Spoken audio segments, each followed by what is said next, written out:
سلام، من شروینم و اینجا چنل کنوا بلید و توی استدیوی خونگیم قراره به شما 0 تا 100 آموزش کنوا رو به صورت تخصصی و با زبان فارسی آموزش بدم. این آموزش‌ها شامل هوش مصنوعی و کار با کنوا که از طریق این دوره آموزشیه که من توی چنلم آپلود میکنم میتونید خیلی راحت سفارش بگیرید و حتی کار شخصی روزمره خودتون رو به کمک گوشی یه سیستم خیلی معمولی انجام بدید.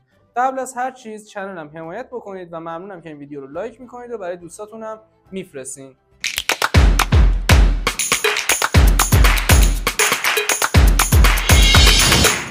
حالا میخوایم بریم سراغ این که کنوا رو بشناسیم. ببینید کنوا قابلیت‌های بسیار زیادی داره و یکی از اون قابلیت‌هایی که خیلی مهمه اینه که شما در طول فعالیت روزمره‌تون توی هر شاخه‌ای، تو هر پلتفرمی که میخواید فعالیت بکنید، میتونید از کنوا استفاده بکنید.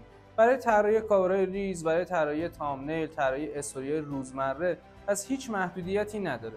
بعد کنوا قابلیت هوش مصنوعی داره که شما میتونید از هوش مصنوعیش استفاده بکنید برای تصویرسازی یا خیلی کارهای دیگه که پرامپت رو به انگلیسی بهش میدید و این کار رو براتون انجام میده. و مسائل دیگه که مثلا مربوط به حوزه المان‌های مختلفی داره که شما دیگه نیاز نیست برید مثلا از فریپیک یا بگید دنبال آیکون‌های با کیفیت. وقتی که توی قسمت المنت هاش سرچ میکنید دنیای بیکرانی از تصاویر و ویدیو و گیف ها میتونید داشته باشید. قابلیت اضافه کردن فونت فارسی داره و حتی میتونید از برنامه‌های جانبی برای اضافه کردن فونت‌های فارسی به این برنامه استفاده بکنید.